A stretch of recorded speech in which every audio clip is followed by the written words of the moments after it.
आता बघा, आपण बाद समानाधिकरण मुख्य समानाधिकरण यावर आलेलो आहे. आता बघा, तुकोबारायाचा एक अभंग आहे, मरण माझे मरून गेले, मी झालो मज केले अमर. आता याचा अर्थ तुम्हाला लागेल, पण हे कीर्तनात तुम्हाला कोणीही सांगणार नाही. कीर्तनामध्ये इकडच्या तिकडच्या गप्पा गोष्टी विनोद संसाराच्या गोष्टी सांगून तुम्हाला वेळ भरला जाईल, पॅकेट घेतलं जाईल, निघून जातील. बाद समानाधिकरण मुख्य समानाधिकरण हा भाग तुम्हाला जर कळला तर हा अभंग तुम्हाला कळतो. काय, मरण माझे मरून गेले, मी झालो अमर. बरोबर आहे. जास्त थोडंसं ह्याच्यापेक्षा वेगळं होत आहे, पण ह्याच्याशीच संदर्भ आहे म्हणून सांगतोय की बघा, देह जन्माला येतो आणि देह मरतो. बरोबर आहे ना. पण देह होतो कोणाचा, तर शरीराचा. जन्म कोणाचा होतो, तो देहाचा. आणि मृत्यू कोणाचा होता, बरोबर आहे ना.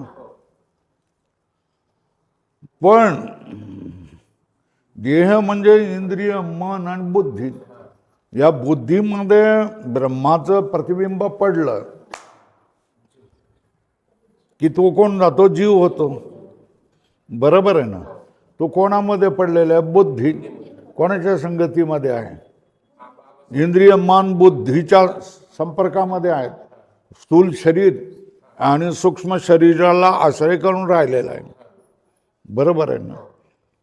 मग स्थूल शरीराचा स्थूल शरीरामध्ये हा अभिमान करतो, त्याचा मी आणि माझं म्हणजे कोण आहे, शरीरच ना.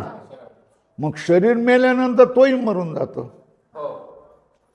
मी मेलो, माझा जन्म झाला, तुमचा कधीतरी जन्म झाला असेल ना, तारीख सांगाल ना, ही माझी जन्म तारीख सांगाल ना.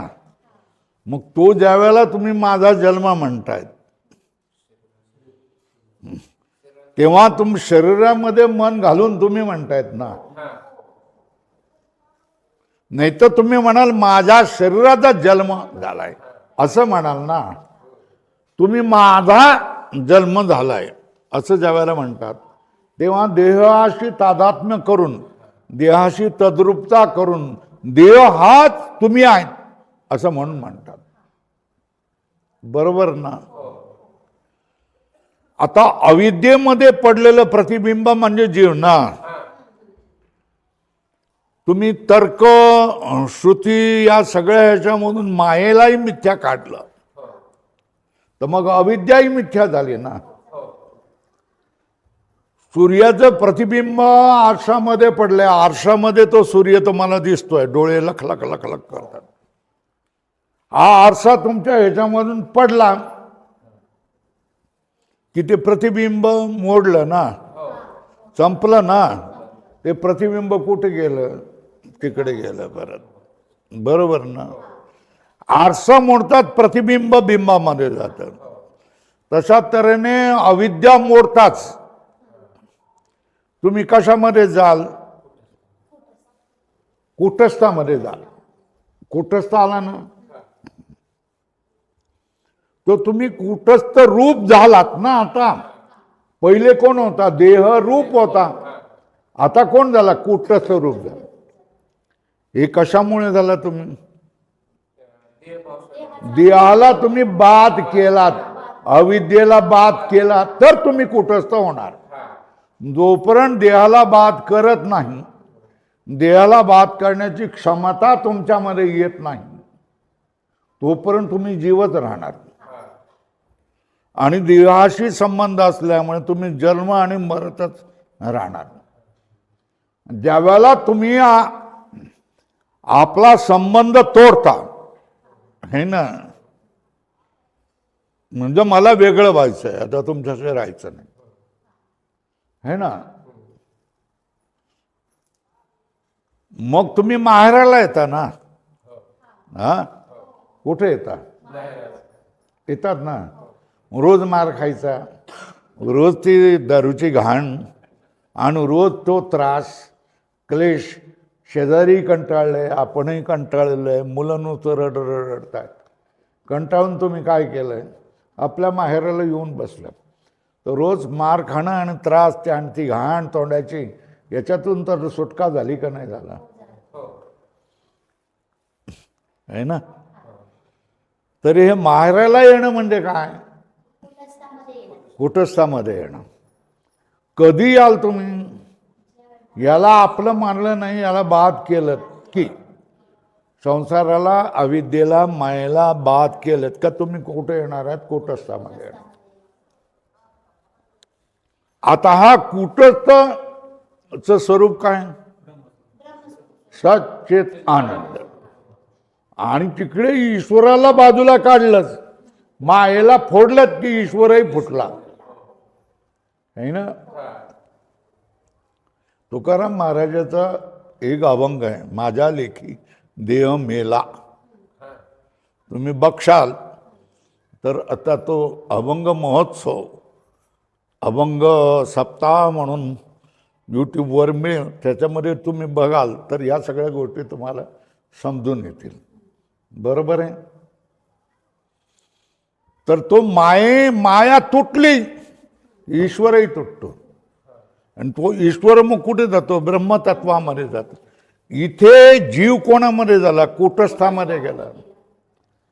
कुटस्थ सच्चिद आनंद निरुपाधिक आहे, आणि ब्रह्म ते पण सच्चिद आनंद आणि निरुपाधिक आहे. मग हे जसं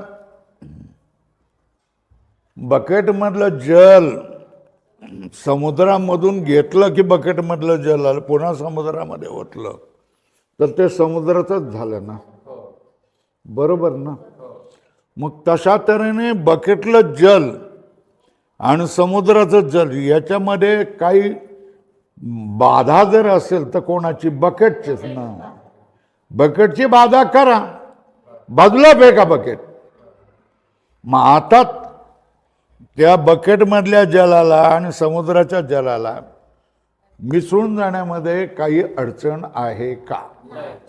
याला म्हणतात मुख्य समानाधिकरण. काय म्हणतात? मुख्य समानान. कूटस्थ आणि ब्रह्म हे दोन्हीही सच्चिद घन आहेत, त्याच्यामुळे यांच्यामध्ये काय होणार आहे? मुख्य समानाधिकरण राहणार. पण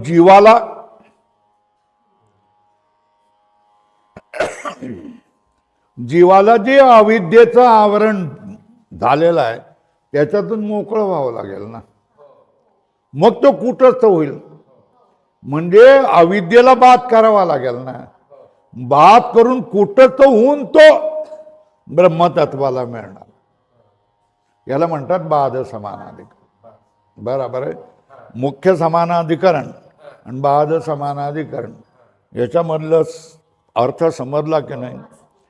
जीवाला त्याला घेरून असलेली अविद्या टाकल्याशिवाय ब्रह्मतत्वाशी एकरूप होता येत नाही. त्याला ती अविद्येला नाकारावंच लागतं, बाद करावंच लागतं, तरच तो काय होणार? ब्रह्मरूप होणार. आणि कुटस्थाला काही नाही, कुठलाही अडथळा नाही, प्रतिबंध नाही, सरळ एकरूप होऊ शकतो. बाद समानाधिकरण आणि मुख्य समानाधिकरण हे समजलं. सर्वम खलविदम ब्रह्म हा अर्थ समजतो का? देह प्रत्यक्ष झाला देव. काय काय म्हणतात? देह प्रत्यक्ष झाला देव. है ना? देह देव कसा होईल? देह तर पंचमहाभूताचा आहे. है ना? पंचमहाभूत त्यांचं स्वरूप तुम्ही टाकलं, म्हणजे नाम आणि रूप टाकलं, तर अस्थि भाती प्रिय त्याच्यामध्ये आहेच ना. मग बाद करून संसार ब्रह्मरूप आहे. समजलं ना? देवळात येताना तुम्हाला चपलं जोडे काढावे लागतात की नाही, आणि ती घेऊन आलात तर जमत नाही ना. काय नाही जमत, नाही जमणार. जोडे बाहेरच काढून ठेवावं लागेल. ब्रह्माशी एक रूप व्हायचं असेल तर अविद्येला बाजूला ठेव, तरच एक होईल. बरोबर आहे. तेव्हा जग ब्रह्मरूप होईल कसं? नामरूप बाजूला, नामरूप जोडे बाजूला काढले तर. जीव ब्रह्मरूप होईल अविद्येला बाजूला काढलं तर. पंचमहाभूत मन, बुद्धी, अहंकार, पंचभौतिक वस्तू, त्याच्यामधलं नाम आणि रूप बाजूला काढलं. नाम आणि रूप हे कोणाचं रूप आहे? मायेचं. आणि अस्थि भाती प्रिय हे कोणाचं आहे? ब्रह्मतत्वाचं आहे. नाम रूपाचे जोडे बाजूला ठेव, तरच तुला ब्रह्मतत्वामध्ये प्रवेश. हे काय झालं? बाद समानाधिकार. बरोबर आहे. आणि कूटस्थ आणि ब्रह्मतत्वाचं सरळ, बस काही वाद नाही. झालं.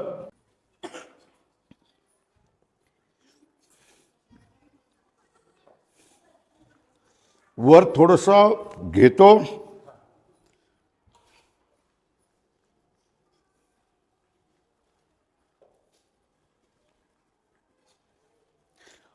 ह्या बाजूने ते बघा, इकडून बघा, खालून. अविद्या अंश मारला नाही तर त्या ब्रह्माचे भागास, हे जरा उघडा ताई, नंतर बंद करा लागलं तर. कूटस्थ या संज्ञेची आवश्यकताच नाही. मग समजुती करता त्याला आपण कूटस्थ अशी संज्ञा केली होती. कूटस्थ संज्ञा नाव का दिलं? थोडंसं समजण्यासाठी वेगवेगळी नावं आपण देऊन देतो, नाही ना. केवळ समजण्यासाठी नावं कुठे आपण देतो सांगू शकता का? घटाकाश, मठाकाश, कमंडलाकाश, आहे ना, कर्काकाश, वेगवेगळी नामं देतो. ग्लास आकाश, मोबाईल आकाश, हृदयाकाश, ही सगळी नावं देतो ना. कशासाठी? समजण्यासाठी. कशासाठी? ती संज्ञाच नष्ट झालं. बरं, कूटस्थ ब्रह्मरूप झालाच. इतकेच नाही तर तो पहिलाही ब्रह्मरूप होता, मध्येही ब्रह्मरूप होता, आणि पुढेही ब्रह्मरूप राहणार आहे. या निष्ठाने नाव कूटस्थाने ब्रह्माशी मुख्य समानाधिकरण आहे. म्हणून काय? कूटस्थ पहिलाही ब्रह्मरूप होता, मध्येही ब्रह्मरूप आहे, आणि नंतरही ब्रह्मरूप आहे. म्हणून त्याच्याशी मुख्य समानाधिकरण असं म्हणतात. आणि बुद्धीत जो आभास आहे त्या आभास रूपाचा बाद केला आहे ना, तर त्याचंही ब्रह्माशी ऐक्य होते. याच बाद समानाधिकरण म्हणतात. अधोरेखा केली का? तर पुढे मी या शब्दामध्ये कूटस्थ आणि आभास हे दोन आहेत. याचे मुख्य व बाद समानाधिकरणे आत्म्याचे ब्रह्माशी ऐक्य होणे युक्तीने बरोबर असले तरी बाद समानाधिकरणाचा निश्चय होणे अत्यंत कठीण आहे. बरोबर आहे. काय? मी या शब्दामध्ये कूटस्थ आणि आभास यांचे मुख्य, कूटस्थ ब्रह्माशी काय मुख्य समानाधिकरण, आणि आभासाचे बाद करून, आभासाला काय मी नाही, मग तू कोण आहे? मी कूटस्थ आहे. आता कूटस्थाचं काय होत आहे ब्रह्माशी? स्वतःला, जीवाला काय करावं लागतं? स्वतःला बाद करावं लागतं. मी हा जो आहे दिसतोय तो नाही, मग कोण आहे? मी कूटस्थ आहे. मग कूटस्थ ब्रह्माचं समानाधिकरण होतं. याला काय म्हणायचं? स्वतःचा बाद करावा लागतो. स्वतःचा बात करायला कोण तयार आहे? एकही माणूस तयार नाही. स्वतःचा बात करायला एकही माणूस तयार नाही. बरोबर आहे. तेव्हा काय सांगता येईल? वेदांताच्या गोष्टी सांगणे सोपे आहे ना. वेदांताच्या गोष्टी सांगणे सोपे आहे, पण बात समानाधिकरण पूर्वक आभासास निसंदेह ब्रह्म आत्म ऐक्य बोधाची स्थिती वृत्तीवर आणणे फार फार कठीण आहे. बरोबर आहे. वेदांताच्या गोष्टी सांगणे सोपे आहे, ऐकणे पण सोपे आहे, पण बात करून कूटस्थ होऊन कूटस्थ आणि ब्रह्माशी समाधान करणे आभासास निसंदेह ब्रह्म आत्म ऐक्य बोधाची स्थिती ही वृत्तीवर आणणं फार कठीण आहे. अधोरेखा करा याला. केलीत का अधोरेखा? कारण काय? कारण काय? कारण आपला एकच हा जन्म झालेला नाही. मग किती आहे? त्याचं एकदा दोनदा तीनदा चारदा खोटं बोललं नाही. एकदा दोनदा तीनदा चारदा. स्वामीजी दिसतात तसे नाही बरं का. लई चोर आहेत. ठीक आहे ना. एकीने दुसरेने तिसरीने चौथीने पाचवी दहावीने असं आहे का? असतील बाई, असतीलच चोर. बरोबर आहे ना. होतं की नाही? किती वेळेला 100 वेळेला सांगत बसलं की ते बसत जातात ना. राजकारणात असंच करतात की नाही? हां. तर तशा तऱ्हेने या ह्याच्यामध्ये सुद्धा काय अनेक जन्माच्या संस्काराने देहाधिकाचे ठिकाणी सत्यरूपाने असलेली आत्मत्व बुद्धी आहे ना, कितीही प्रयत्न केला तरी नष्ट होणे फार दुर्घट आहे. काय? अनेक जन्माच्या संस्काराने देहाधिकाचे ठिकाणी सत्यरूपाने असलेली आत्मबुद्धी, देह सत्य आहे हे आपण किती वेळेला घोकलेलं आहे. खरं आहे, खरं आहे, खरं आहे. हे अनेक जन्मामध्ये लाखो कोटी वेळा, एक जन्मामध्ये कोटी वेळेला घोकलेला आहे. बरोबर आहे. देहाधिकाच्या ठिकाणी सत्यरूपाने असलेली आत्मत्व बुद्धी, देहही आत्मा आहे, देहच आत्मा आहे, देहच आत्मा आहे. कितीही प्रयत्न केला तरी नष्ट होणे फार दुर्घट आहे. कसं जाईल? आपल्याला वाटतंय स्वामीजी म्हणताय ते खरं आहे, पण आपल्यात उतरत नाही. कळतं पण वळत नाही. कळतंय पण वळत नाही आहे ना. मग काय होतं? पुराणातली वांगी पुराणातच आहे ना. व्यवहारात त्याचा काय संबंध नाही ना. तरी नष्ट होणे फार दुर्घट आहे. पुन्हा पुन्हा ती आपले डोके वर करतेच. पुन्हा पुन्हा ते आपल्या देहामध्येच आपली मन जातं, देहामध्येच मन जातात नाही ना. कोणी एखादा दुर्बलच महात्मा असेल पण आपल्याला जमणार नाही म्हणून ऐकायचं नाही का? कळतं पण वळत नाही म्हणून आपण काय ऐकायचंच नाही का? वेदांत ऐकायचं ना. ह्या जन्मात नाही झालं तर पुढल्या जन्मात तरी काहीतरी सुधरी बांधून ठेवायची की नाही ठेवायची? ऐकल्यामुळे सुद्धा फायदा होतो की नाही होत आहे? टेन्शन कमी झाल्यासारखं वाटतं की नाही? शांती असल्यासारखी थोडी तरी वाटते की नाही? पुन्हा पुन्हा ती वृत्ती वर काढते. देहात्म बुद्धी, देहच आत्मा आहे अशी वृत्ती वर काढते. चिडतो, रागावतो, हे करतो, सगळं करतं. आपल्याला नको त्या गोष्टी करतो. आपण रोज करत असतो. वेदांत सांगत असलो तरी, वेदांत ऐकत असलो तरी हे सगळं आपल्याकडून होतच ना. तर मग काय वेदांत जर आपणाला कळतोय पण वळत नाही तर आपण वेदांत ऐकूयाच नको असं म्हणू शकतो का आपण? नाही ना. मग काहीच परिणाम होत नाही का आपल्यावर? होतो ना. काहीच परिणाम नसेल तर दुसऱ्याच दिवशी माणूस निघून जाईल, नको बाबा आपल्याला काय कळत नाही.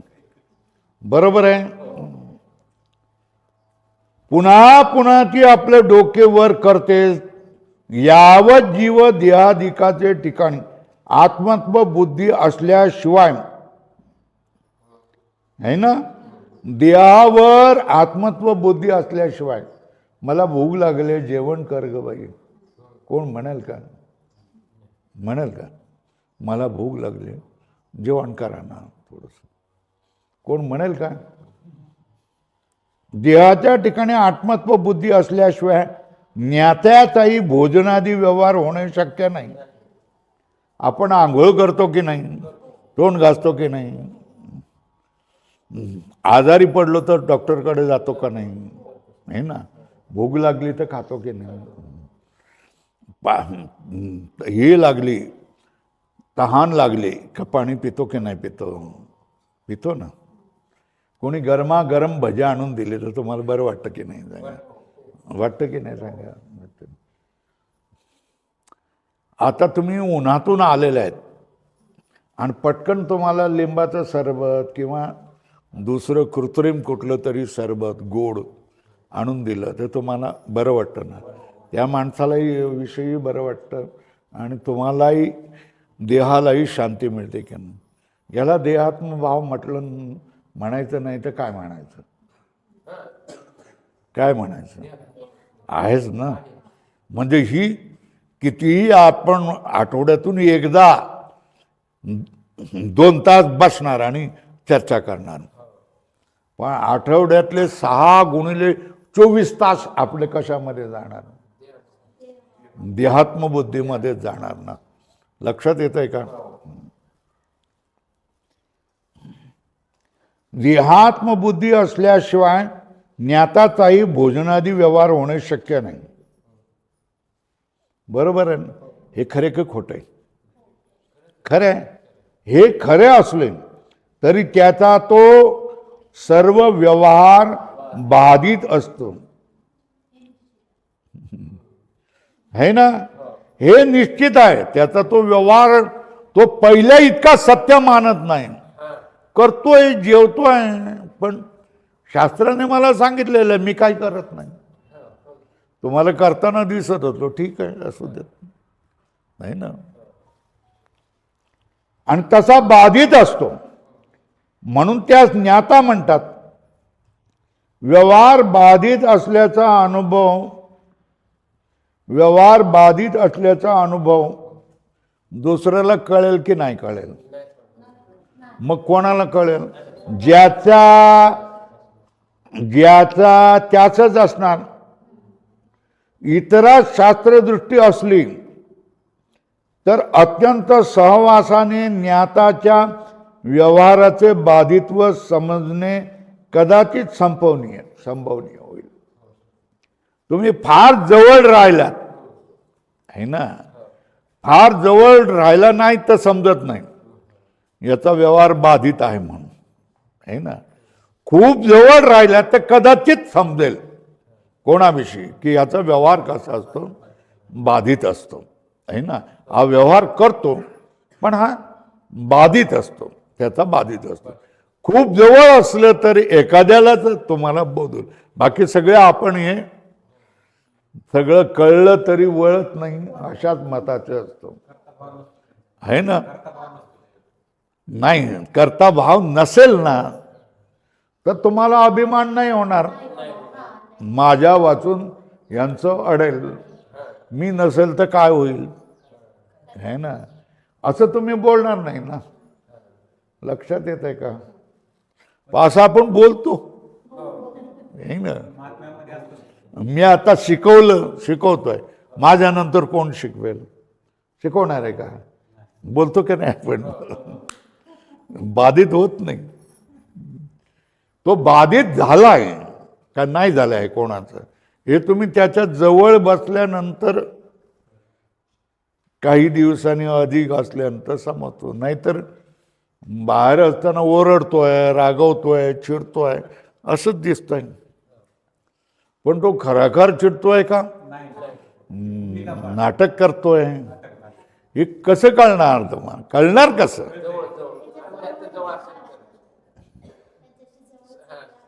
त्याच्यामध्ये प्रेम आहे का दुश्मनी आहे हे कसं काय करणार?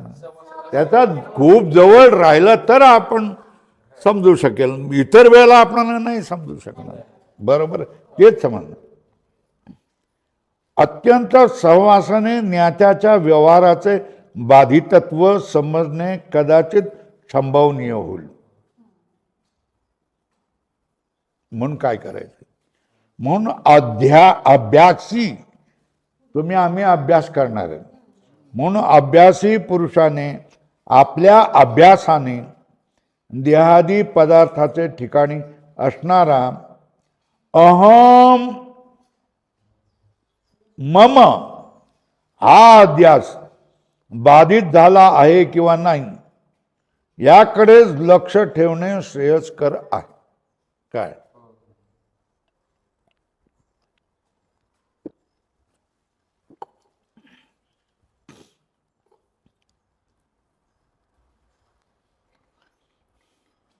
देहादी पदार्थाचे ठिकाणी असणारा अहम मम अध्यास बाधित झाला आहे किंवा नाही याकडे लक्ष ठेवणे श्रेयस्कर आहे. बरोबर आहे. दुसऱ्याची परीक्षा करण्यात काय करायचं? अभ्यासी पुरुषाला काय सांगितलंय? अधोरेखा करा. अभ्यासी पुरुषाने आपल्या अभ्यासाने देहादिकाच्या ठिकाणी असणारा अहममा अध्यास आपला बाधित झालाय किंवा नाही याकडे लक्ष ठेवणे श्रेयस्कर आहे. हे ना, स्वतःच्या विषयी आत बघा.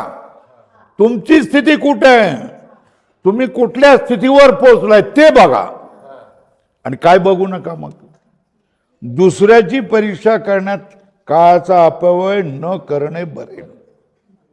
बरोबर ना? ही पण अधोरेखा करा. दुसरा कसा आहे याचा तुम्ही विचार करू नका.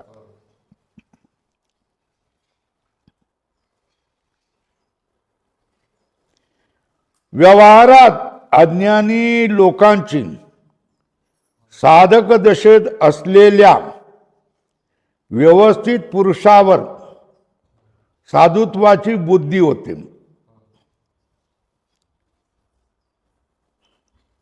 सहज स्थितीत असणाऱ्या सिद्धावर साधुत्व बुद्धी होत नाही असे पाहण्यात येते. काय अर्थ लागला? अर्थ काय लागला?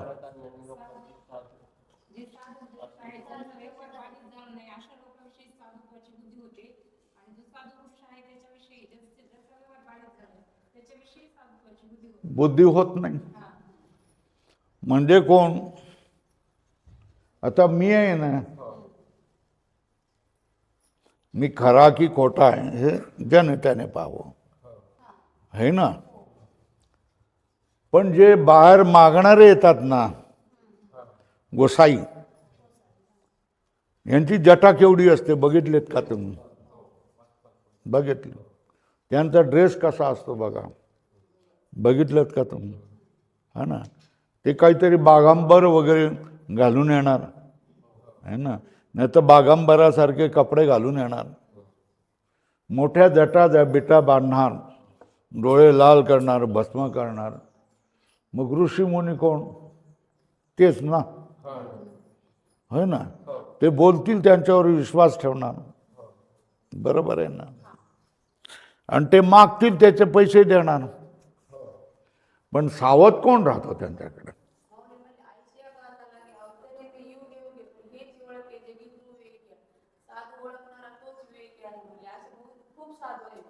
हो, ते साधू नाही आहेत ना, साधू वेशधारी आहेत. पण साधक देखील असू शकतो ना. काय साधक हा अधिक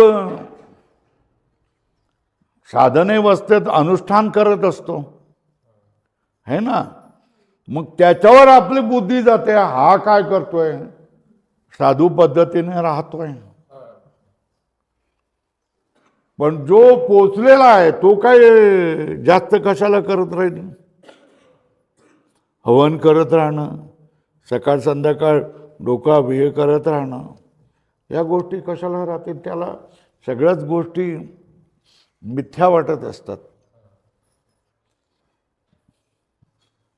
आता याच्या ठिकाणी अशी परिस्थिती येते विचाराची, तुम्हालाही सांगतो, तुम्हाला सगळं मिथ्या वाटत असतं,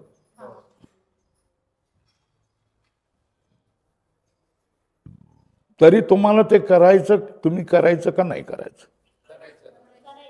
का नाही नाही, नाटकासारखं नाही, कसं करायचं विचारलं नाही, का करायचं नाही. दुसऱ्या लोकांना तशी प्रवृत्ती व्हायची म्हणून आहे. आता एक चर्चा चालली होती, तो मोठा वार्ताहर वगैरे पत्रकार वगैरे आहे, तो यूट्यूबर आहे, तो सांगतो मी कधीही देवळात गेलो नाही. काय, मी कुठल्याही देवाला नमस्कार केला नाही, माझ्या बायकोच्या गळ्यामध्ये मंगळसूत्र नाही, तरी मी हिंदू आहे. आता याला काय म्हणायचं. हा, तरीही मी हिंदू आहे. मी बाहेरच्या गोष्टीला मानत नाही, मी आतल्या गोष्टीला मानतो. हा, आतल्या गोष्टी म्हणजे काय माहित नाही. ही शिकली सवरलेली मंडळी ही अशीच असतात, बरोबर आहे ना. बायका बघा पॅन्टी घालतील, उघडं सगळं दाखवतील, आणि तरी मग देवळात जातील किंवा नाही जातील.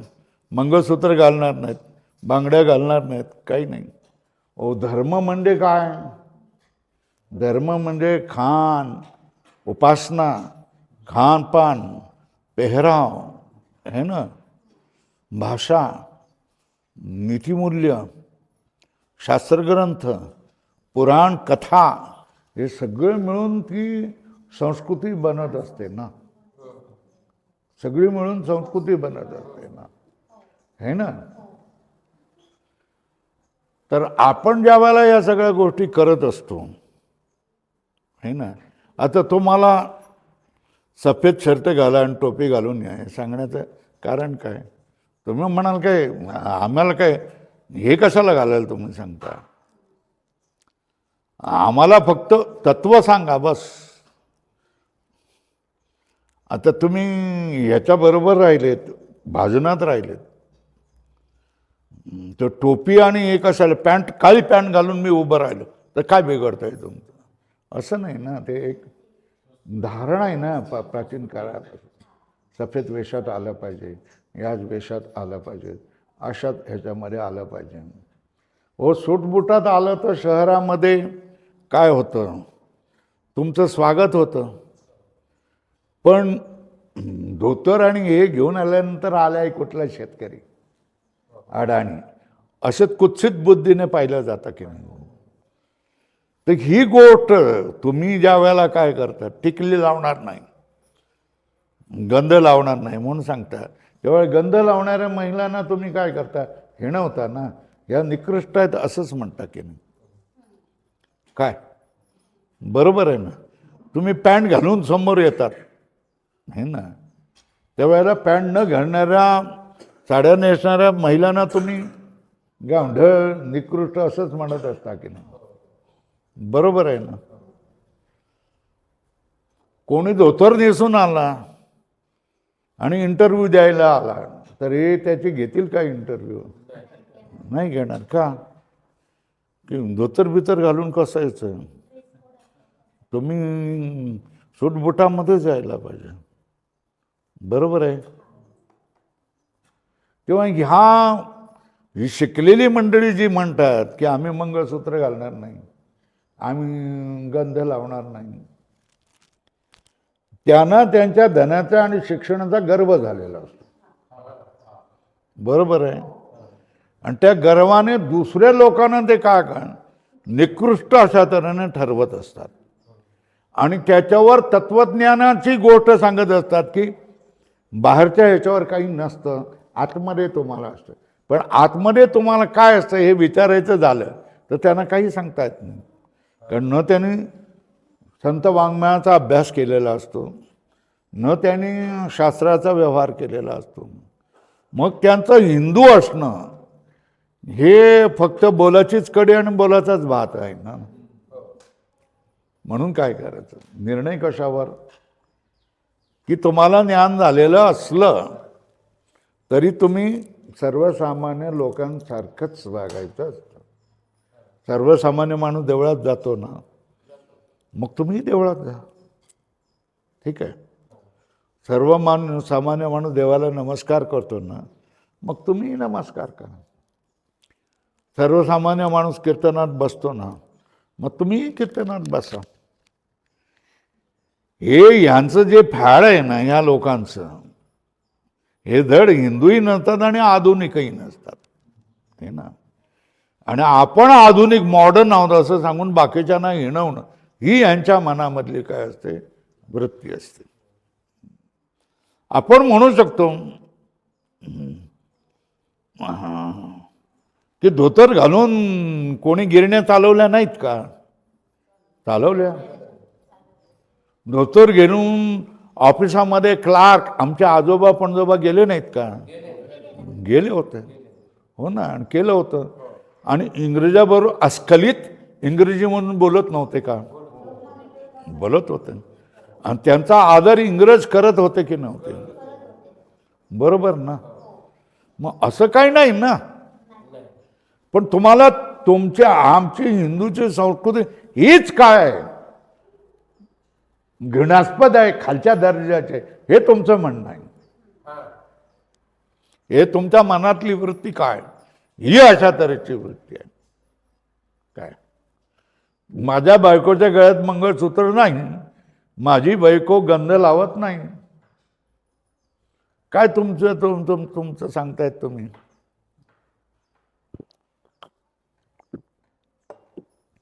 अभिप्राय कळला का तुम्हाला?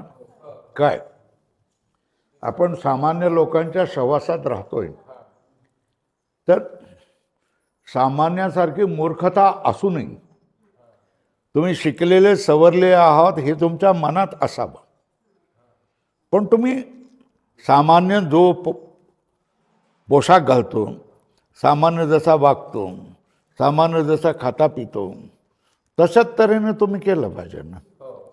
तुमचं मॉडर्न होणं म्हणजे काय? नवऱ्या बायकोसह नको त्या जागी जाणं, रात्रीच्या वेळेला हॉटेलात फिरणं, ही तुमची आधुनिकता ना. ज्याला आम्ही काय मानलेलं आहे, ग्रहणी मानलेलं आहे. रात्र ही आपल्या मुलाबाळाच्या सहवासामध्येच आपण काढली पाहिजे आणि शास्त्र ग्रंथ देवाचं भजन ह्याच्यामध्ये काढलं पाहिजे. तुम्ही विचित्रपणा करतायत. रात्री 12-12 वाजेपर्यंत हॉटेलामध्ये राहतात. ही तुमची आधुनिकता नाही. मुलींचं वेश बघा, महिलांचं वेश बघा, अर्ध्या चड्ड्या घालून तुमच्या काय प्रौढ बाया बाहेर निघताय, हे बघवत नाही ना. ओंगळ वाटतं ना आपणाला. आणि हे आपणाला कधी सहन होऊ शकत का सर्वसामान्य माणसांना? नाही. पण हेच आधुनिकता आहे असं तुम्ही दाखवतायत ना. असू द्यात, हे थोडं बाहेरचं झालं. तात्पर्य काय की आपण कितीही औपचारिक शिकलेलो असलो आणि कितीही धर्मशास्त्राचा अभ्यास केलेला असला तरी आपण आपल्या संस्कृतीप्रमाणेच वागलं पाहिजे. एक हिजाब घातलेली बाई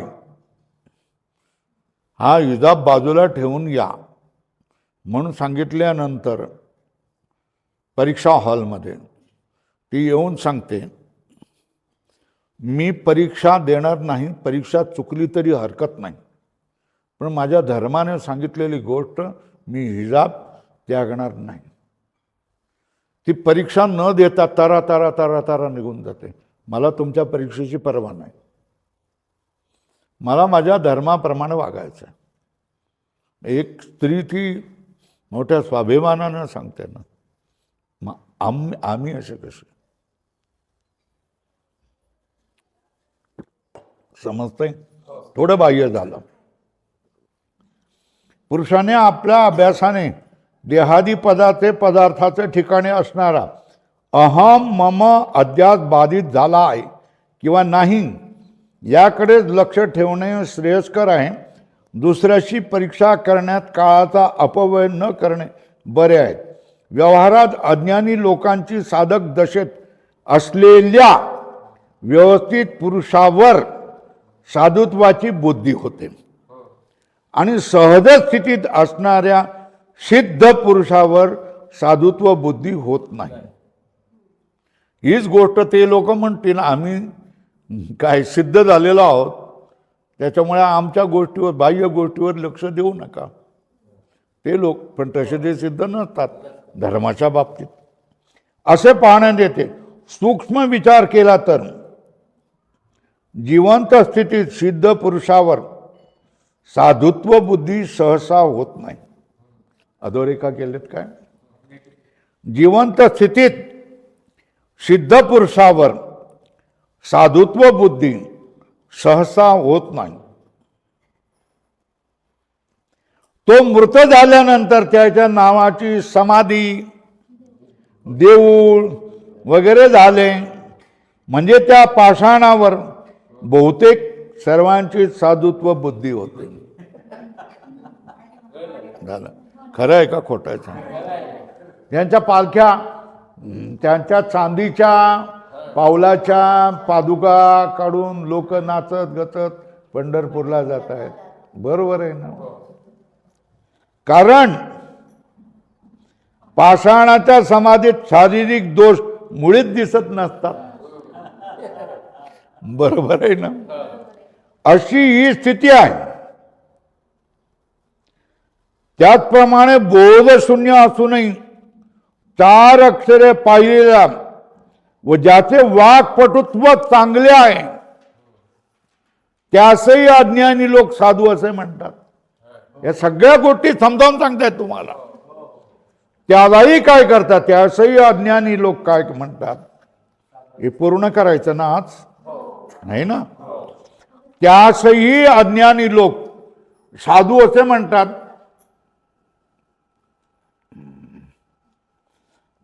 पण असल्या गोष्टीमुळे जीवभाव निवृत्त होऊन परमानंद प्राप्त होणे शक्य नाही. बरोबर आहे? नाही. आता सांगतायत हे खालचे जे अभंग आहेत हे वरचा जो श्लोक आहे हा काय विचार सागर, आणखी काय विवेक चूडामणीचा आहे. कोणाचा आहे? विवेक चूडामणी. आपण घेऊ नंतर.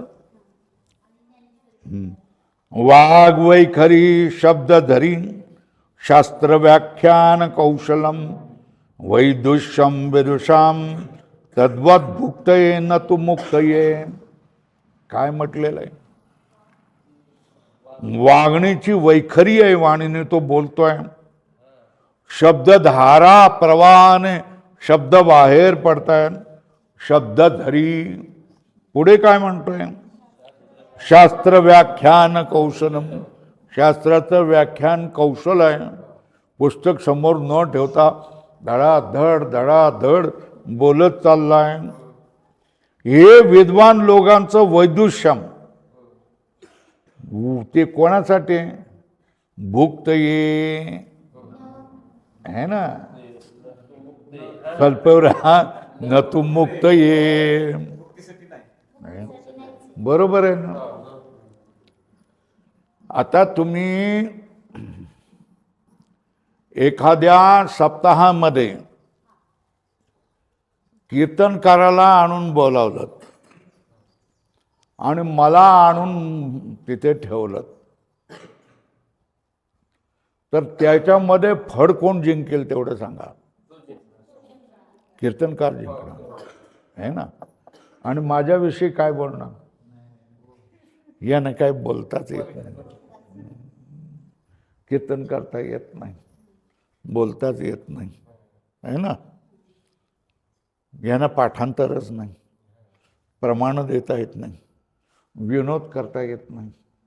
बरोबर आहे ना, आहे ना. स्वर नाही, बरोबर आहे ना. असंच म्हणणार ना. पैसे द्यायचे झाले तर तो येणार फॉर्च्युनर गाडीमध्ये, 10,000 रुपये तरी घेऊन जाईल की नाही, कमीत कमी 10,000 रुपये. गुरुजीला किती द्यावे लागतात तुम्हाला माहीत असेल, बरोबर आहे ना. कोण सांगतो, भागवतच सांगतो ना.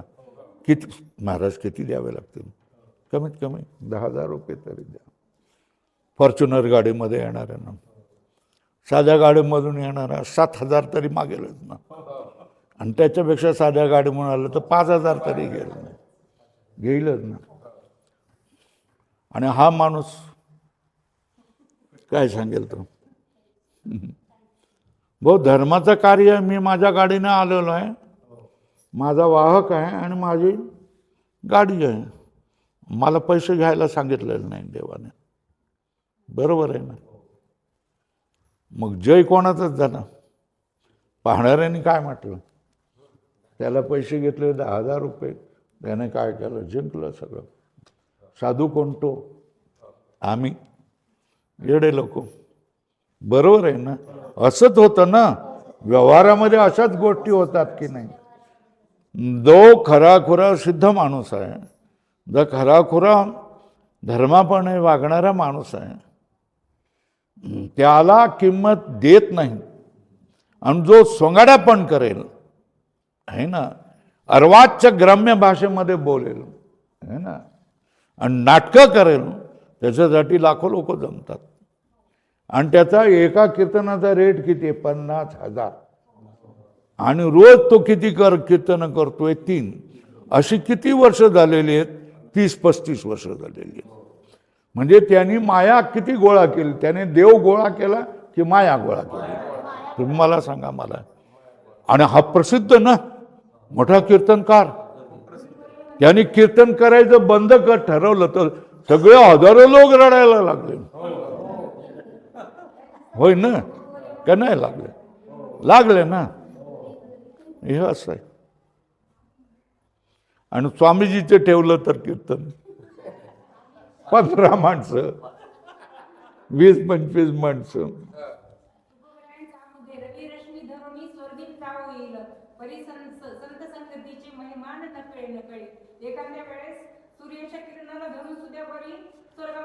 जाऊ शकेल, कळत नाही. मग तिथं साधूची परिस्थिती आहे की 2 हात वर करून सांगायचं आहे, अरे देव घ्या कोणी, देव घ्या कोणी, देव घ्या कोणी. अत्यंत स्वस्त आहे, फुकट आहे, मला 1 पैसा देऊ नका, मला जेवण पण देऊ नका, पण देव घ्या. ते म्हणताय देव न लगे, देव न लगे, जागा नाही माझ्याकडे ठेवायला देवाला, बरोबर आहे ना. चला एवढं संपवायचं आहे आपल्याला आज. तर बघा, वैदुषम विदुषाम तद्वत भुक्तये न तू मुक्तये, काय सांगितलं. हे जे विद्वान लोक तथाकथित आहेत, कीर्तनकार आहेत, आणि यांनी भक्ती केलेली नाही, यांनी ज्ञान प्राप्त केलेलं नाही, हे कधी गुरुजवळ राहिलेले नाही, बरोबर आहे. यांनी कधीही संतांचं साहित्य वाचलेलं नाही आणि संतांसारखा आचरण करण्याचा यांनी प्रयत्न केलेला नाही. तो तुमचा साठे महाराज आहे ना, बायकोला हात धरून रस्त्यातून फिरतोय, असलं काय करतोय, रील काढून पाठवतोय. आपल्या लग्नाचं काय झालंय, वाढदिवस झालाय म्हणून सुरीने केक कापतोय. आता काय म्हणायचं सांगा आपल्याला. आणि परत फोटो टाकून देतात. करायचं काय करायचं ते करा, पण तुम्ही रील करून पाठवताय तर तुम्ही म्हणजे सगळ्यांनी लोकांनी तसं करावं असं सांगतायत ना तुम्ही. जे चुकीचं आहे, ओंगळ आहे, कीर्तनकारांनी असं करता कामा नये ना. आता दुसऱ्या एक कीर्तनकार दनादन उड्या मारतोय व्यासपीठावर, दनादन दनादन. अरे याच्यासाठी का कीर्तन आहे का बाबा? काहीतरी बोध कर. तू काय संग्रह केला असेल तर सांग त्या लोकांना.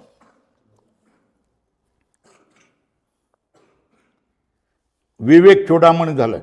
पै तोंड भरो का विचारा आणि अंतःकरणी विषयासी धारा, नत्तरी नातोडे धनुर्धरा त्रिशुद्धी मी. तुम्हाला माया मिळेल पण देव नाही मिळणार. हे देवाने खास सांगितलंय ना. ज्ञानेश्वर महाराज सांगतायत की नाही, तोंड भरी गा विचारा आणि अंतःकरणी विषयासी थारा, तरी नातोडे धनुर्धरा त्रिशुद्धी मी. त्रिकाट कधी नक्की सांगतोय की मी तुम्हाला मिळणार नाही. हा, यांना देव मिळू शकत नाही ना. आणि देवासाठी निघाले आणि कुठल्या रानामध्ये अडकून पडले. तैसा चित्ती अहंते ठावो आणि जिथे सकळ शास्त्रांचा सराव, ऐसे निकोडी एक जन्म जावो परी न पविजे माते. 1 कोटी जन्म होऊन देत असल्या लोकांना मी पावणार नाही. देव यांना मगाशी मी म्हटल्याप्रमाणे माया मिळेल. आता कीर्तन थांबवा आणि दुसरा कुठलाही उद्योग करा ना. कारखाना काढा, व्यापार करा, 2-4 दुकानं काढा, एजन्स्या घ्या आणि दुसरा वेळ काढा तुम्ही. कारण तुम्ही अमोघ धन गोळा केलेला आहे. जर साखरपुडा नुसता जर एवढा वैभवशाली होऊ शकतो तर लग्नासाठी तुम्ही किती खर्च करणार आहात सांगा बरं. बरोबर आहे ना. ऐसे निकोडी एक जन्म जाओ, ऐसे निकोडी एक जन्म जाओ परी न पविजे माते. मला मी त्यांना पात्र होणार नाही, देव त्यांना मिळणार नाही. साफ ज्ञानेश्वर महाराज सांगतायत ना. याप्रमाणे श्रुतीनुसार संस्कृत प्राकृत वचने बहुत आहेत. हे सर्व सांगण्याचे तात्पर्य काय की सद्गुरूद्वारा श्रवण केलेल्या महावाक्य विचाराने मुख्य समानाधिकरण आणि बाद समानाधिकरण द्वारा अहम ब्रह्मास्मी असा निसंदेह दृढबोध करून घेण्यास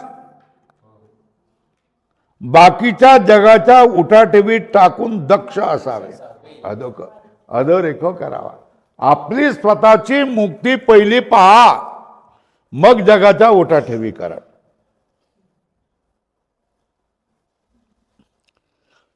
आता बघा, पुष्कळ बहिर्मुख लोक बाद शब्दाचा अर्थ नाश असा समजतात, है ना.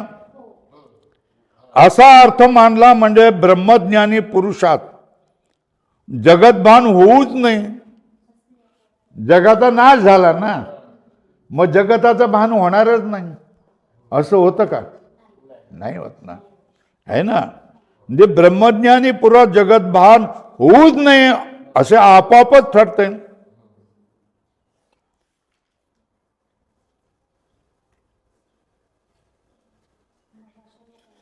मग अशा लोकांपुढे तुम्ही कोणताही सिद्ध पुरुष आणा, है ना, तरी त्याबद्दलही ते काय म्हणतील, या साधूचे जगतभान आणि राग लोभ इत्यादी कोठे नष्ट झाले आहेत म्हणतील की नाही? त्याविषयी म्हणतील ना. आणि जोपर्यंत ते नष्ट झाले नाहीत तोपर्यंत या साधूला मोक्ष प्राप्त झाला या म्हणण्यात तरी काय अर्थ, असं ते म्हणणारच की नाही. कशाला मुक्त झालेलं? रागलो बाय, शिव्या घालतो, नाही ऐकलं तर बोलतो, क्रोध करतो, काय करणार? असं म्हणणारच. पण हे लोक समजतात त्याप्रमाणे बाद शब्दाचा अर्थ नाश नाही. काय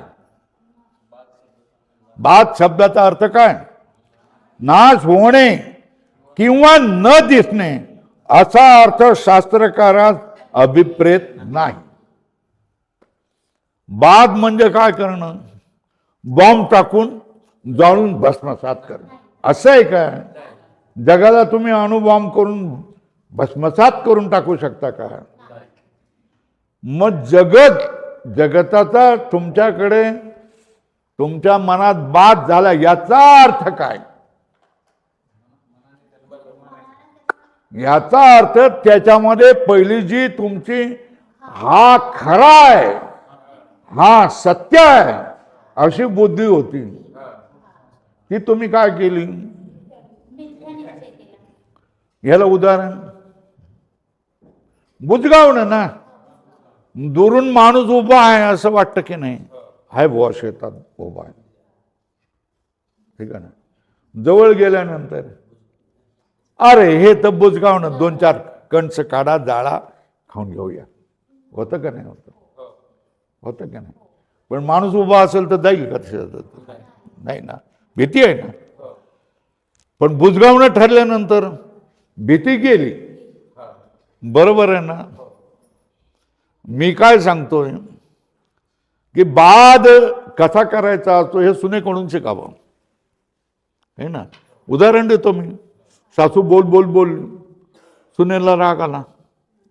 पण आता सून ती आधुनिक मुलीसारखी काय घरातून निघून जाईल का?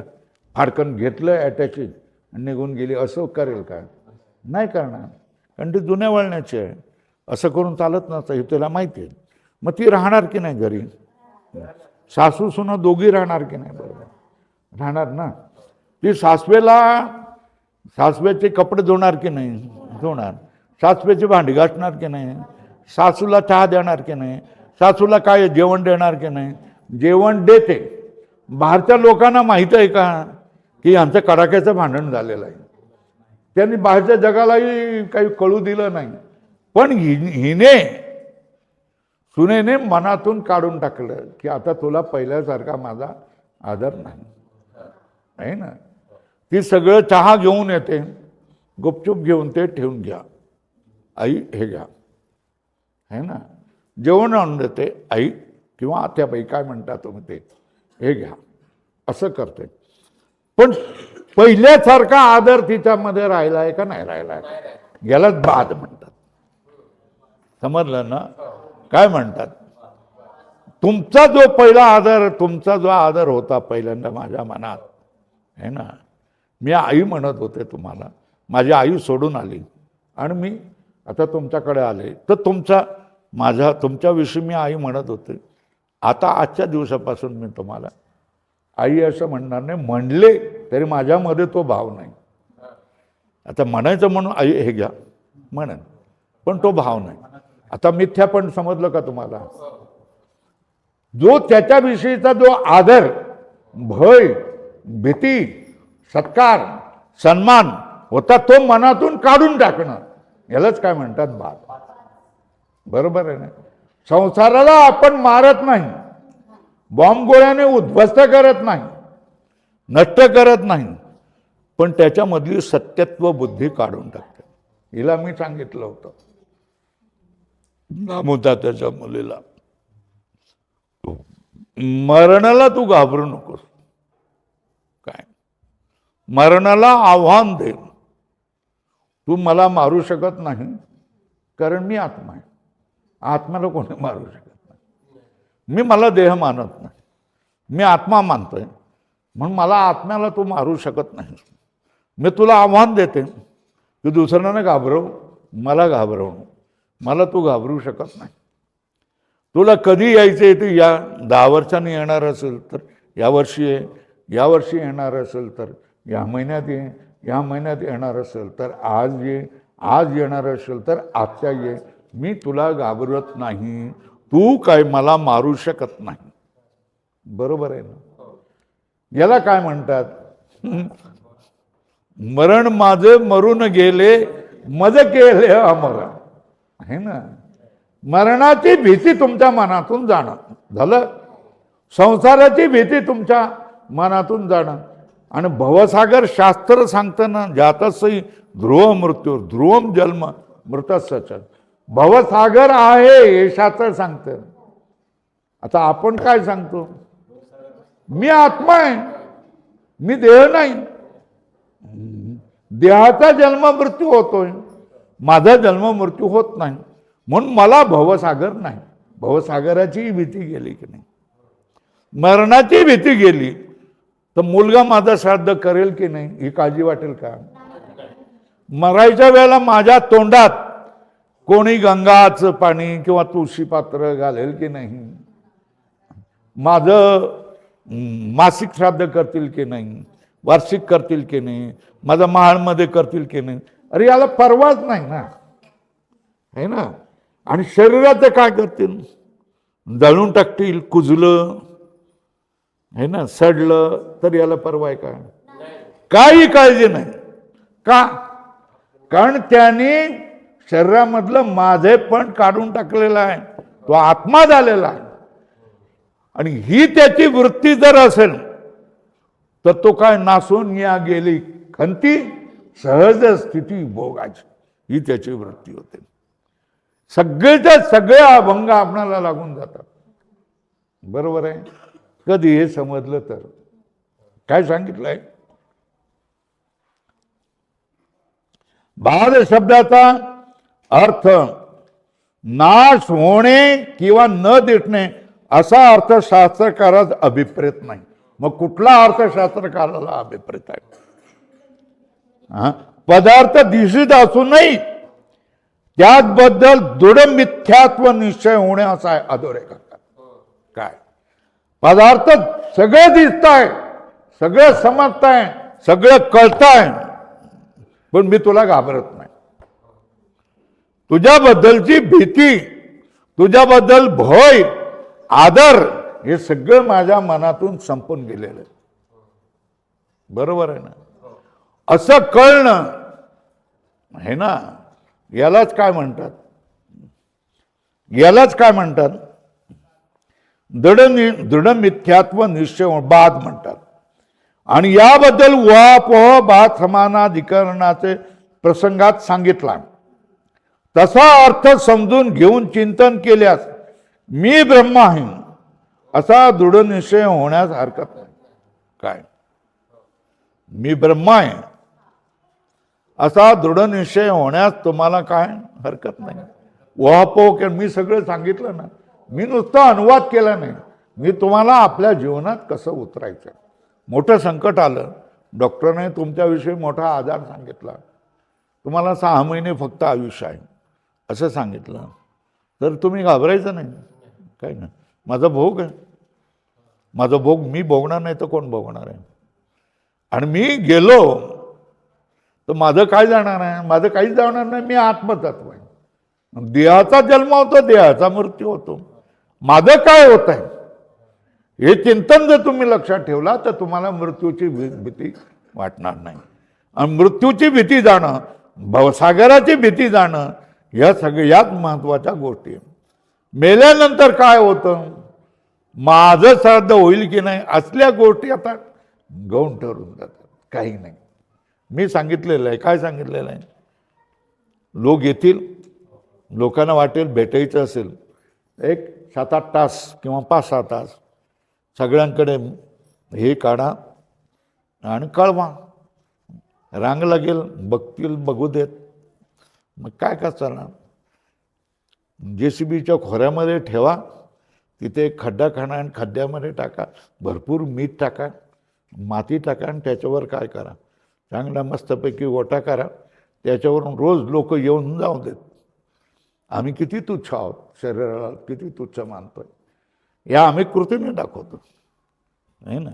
जास्त शरीराचं तुम्ही चिंतन करायचं नाही, माझी समाधी बांधायची नाही, न माझ्याविषयी देऊळही बांधायचं नाही. हे ना, ही काय आहे? तुच्छता. लोक ते जे येतात ना कोणते कोकणातले ते त्यांचं सत्संग वगैरे असतो, तो काय नाव त्यांचं, नरेंद्र महाराज. बघ तुलाही माहिती आहे की नाही, माहित आहे की नाही, पैसे गोळा करण्यासाठी.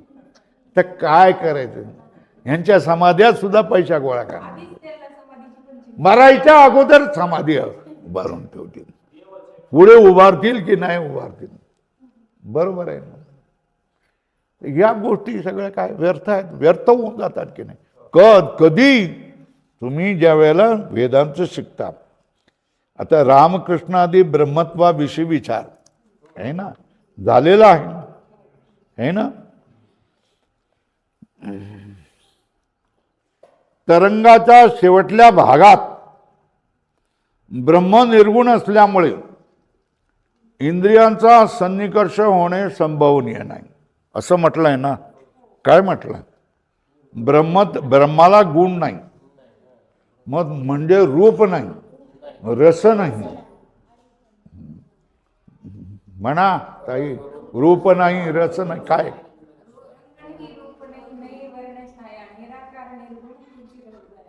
बोठ्याने परत बोला.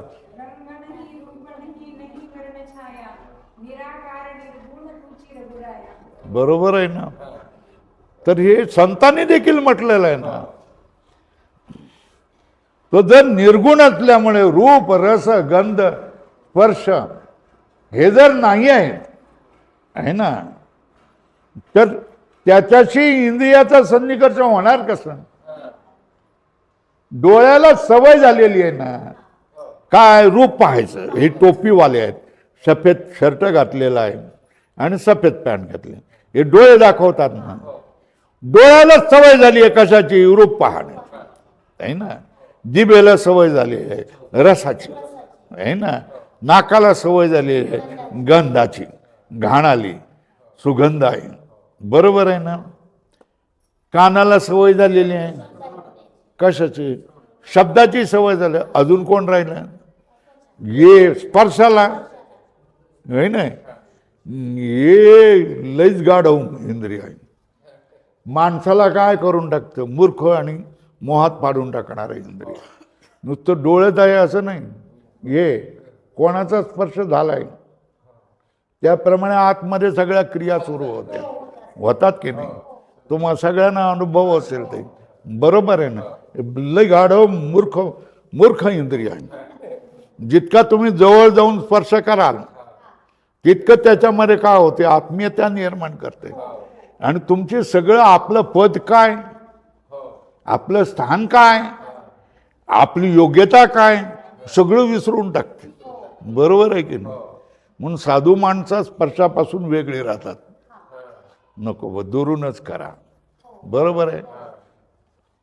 तर जर इंद्रियाचा सन्निकर्षच होत नाही तर, आणि इंद्रिय प्रत्यक्षाने आणि इंद्रिय सन्निकर्षाने होईल ना, है ना.